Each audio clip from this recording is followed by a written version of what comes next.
कोई एप्लीकेशन लगाई जाती है और एप्लीकेशन का रिप्लाई ही नहीं होता, वो एप्लीकेशन पेंडिंग पड़ी है साल 2 साल से या 6 महीने पेंडिंग पड़ी है, पर उस पर कोई भी डिसीजन नहीं हो पा रहा है, तो ऐसे में आप सीधा डायरेक्शन ले सकते हैं हाई कोर्ट से जाकर। साथ में जब आप 156(3) फाइल करते हैं तो वहां पर आपने देखा होगा स्टेटस रिपोर्ट मंगाई जाती है पुलिस स्टेशन से। दोस्तों, ऐसा कई बार देखा जाता है कि जब आपका केस चल रहा है किसी भी ट्रायल कोर्ट में, वो केस कोई भी हो सकता है, आपका केस कोई भी क्रिमिनल केस है, कोई भी सिविल केस है, कोई भी डोमेस्टिक वायलेंस केस है, कोई भी केस चेक बाउंस का है, किसी भी तरह का केस हो, एनडीपीएस का हो, पॉक्सो का हो, मैं सभी केस की बात कर रहा हूं। किसी भी केस में कई बार ऐसा होता है कोई एप्लीकेशन लगाई जाती है और एप्लीकेशन का रिप्लाई ही नहीं होता, वो एप्लीकेशन पेंडिंग पड़ी है साल 2 साल से या 6 महीने पेंडिंग पड़ी है, पर उस पर कोई भी डिसीजन नहीं हो पा रहा है, तो ऐसे में आप सीधा डायरेक्शन ले सकते हैं हाई कोर्ट से जाकर। आपको स्टेटस रिपोर्ट चाहिए कि आपने जो भी केस मुकदमा दर्ज करवाया था उसकी चार्जशीट का क्या हुआ, चार्जशीट लगेगी कि नहीं लगेगी। साथ में जब आप 156(3) फाइल करते हैं तो वहां पर आपने देखा होगा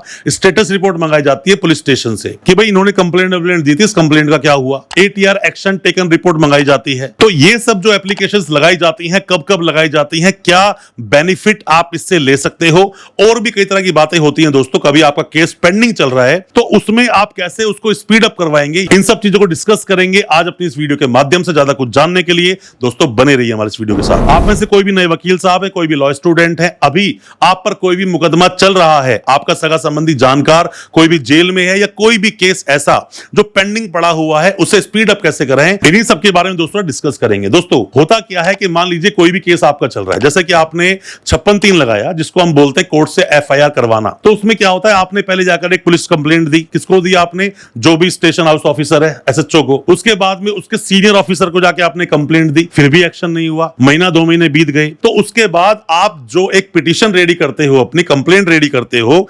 156(3) और 200 की, आप जब लगाते हो कोर्ट में तो पहली ही डेट पर पहले आपसे केस के बारे में सुना जाता है। केस क्या है बताइए, क्यों आपकी कंप्लेंट पर एक्शन नहीं हुआ, या उस कंप्लेंट में क्या स्टोरी है बताइए। जैसे आप बताते हैं तो वहां से स्टेटस रिपोर्ट मंगाई जाती है कि स्टेटस रिपोर्ट दो, पुलिस स्टेशन जाती है वो रिपोर्ट बनकर, पुलिस स्टेशन जाता है कोर्ट का वो ऑर्डर कि आप यहां पर आके स्टेटस रिपोर्ट दीजिए कि इनकी कंप्लेंट पर आपने क्या एक्शन किया। अब दोस्तों होता क्या है ना कि कोई भी जो एरिया होता है ना, उसका असली मालिक कौन है, वो मजिस्ट्रेट साहब जो बैठे हैं उनके अंडर थाने आते हैं, तो थाने के असली मालिक वो हैं। अगर पुलिस वाला काम नहीं कर रहा है, उस स्टेशन का जो पुलिस स्टेशन है वहां के लोग काम नहीं कर रहे हैं, तो मजिस्ट्रेट साहब उनको ऑर्डर कर देते हैं, वहां रिपोर्ट लेकर आएंगे कि जी ऐसा सब कुछ हुआ था। अब मान लीजिए आपका कोई केस है, आपने कोई केस दर्ज किया, पर उस पर एफआईआर तो हो गई, 1 साल हो गया, अब तक चार्जशीट नहीं आ रही है। चार्जशीट नहीं आ रही है तो उसके लिए भी आप क्या करेंगे, वैसे तो स्टेटस रिपोर्ट पहले आप मांगेंगे कि एप्लीकेशन लगाएंगे, स्टेटस रिपोर्ट मांगेंगे, मजिस्ट्रेट साहब को आप बोलेंगे कि सर 1 साल पहले इस केस में एफआईआर लॉन्च हुई थी, पुलिस ने करा क्या है, चार्जशीट क्यों नहीं लगा रहे हैं, उसका स्टेटस मंगा लो। तो स्टेटस आपके पास आ जाएगा। आपने एक स्टेटस रिपोर्ट लगाई, कोई ज्यादा प्रभाव नहीं पड़ा, 15-20 दिन फिर बीत गए और यहां चार्जशीट नहीं लगी। दोबारा आपने फिर से स्टेटस रिपोर्ट लगा दी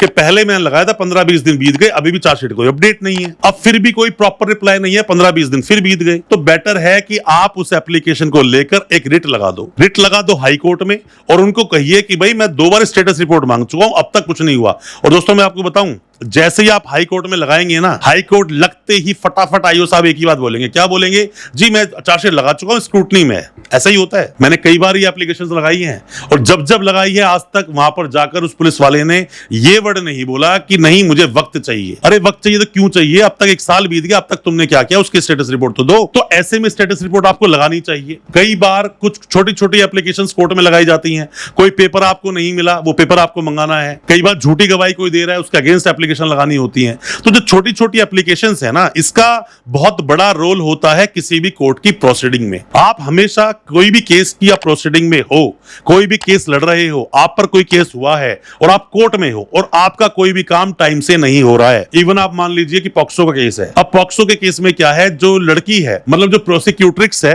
वो लड़का लड़की दोनों हो सकता है, 18 साल से कम जो भी बच्चा माना जाएगा उसको। अब उसकी गवाही होनी है, नोटिस बार बार कोर्ट से जा रहा है, 3 बार 4 बार 5 बार चला गया, वो कोर्ट में नहीं आ रहे हैं। हैं। तो ऐसे में आप सीधा एक रिट लगा दो हाई कोर्ट, और हाई कोर्ट में बोलिए कि 4-5 बार नोटिस होने के बावजूद भी ये गवाह नहीं आ रहा है, इसको बाउंड डाउन किया जाए कि इतने दिन में या फिर नेक्स्ट डेट ऑफ हियरिंग पे ये कोर्ट में आए, और नहीं आते मुझे बेल दी जाए। जो इंसान जेल में वो तो परेशान है। पॉक्सो अगर 6 लगाओ किसी पर या 4 लगा हो, ऐसे में जब तक बेल मिलती नहीं, जब तक वो प्रोसिक्यूट्रिक्स या विक्टिम की गवाही ना हो जाए, मैक्सिमम केस में ऐसा होता है। ऐसा नहीं बेल मिलती नहीं है, बेल मिल जाती है। तो ऐसे में कभी भी आपके केस की प्रोसीडिंग स्लो चल रही है, क्योंकि स्पीडी ट्रायल का दोस्तों फंडामेंटल राइट है आपका। हुसैन आरा खातून का जजमेंट भी आप पढ़ सकते हैं इसके अंदर। किसी भी इंसान को बोलते हैं justice delayed is justice denied. आपको किस चीज का इंसाफ तो मिला, पर वो बहुत लेट मिला जब उसकी जरूरत ही नहीं, तो क्या फायदा। तो इन सब चीजों को देखते हुए ही अपने कानून में बहुत सारे बदलाव किए गए। बहुत सारे रेमेडीज हैं आपके पास, उन रेमेडीज को आप इस्तेमाल करेंगे तो मेरा मानना है कम से कम ये तारीख पे तारीख का जो सिस्टम है ना, इससे आप बच जाओगे। इससे बच जाओगे, फटाफट से केस आगे बढ़ेगा और जल्दी से जो आप चाहते हैं कोर्ट में वो चीज आपको मिल पाएगी। मैं उम्मीद करता हूं जो कुछ मैंने आपको बताया आपको अच्छा लगा होगा। और कोई भी सवाल आपके हैं, कुछ भी आप एक्स्ट्रा जानकारी चाहते हैं, नेक्स्ट वीडियो किस टॉपिक पर लाए कमेंट बॉक्स में बताना, वीडियो लेकर आएंगे और आपके हर तरह के डाउट को क्लियर करने की कोशिश जरूर करेंगे। उम्मीद करता हूं आज का हमारा वीडियो आपको अच्छा लगा होगा। अच्छा लगा हो आज का वीडियो, चैनल को सब्सक्राइब करना बिल्कुल ना भूलें, साथ में लगा बेल आइकन जरूर दबा दें ताकि इसी तरह की लीगल अवेयरनेस की वीडियोस दोस्तों आप तक पहुंच सके सबसे पहले। बहुत बहुत शुक्रिया दोस्तों, धन्यवाद हमारे इस वीडियो के साथ बने रहने के लिए।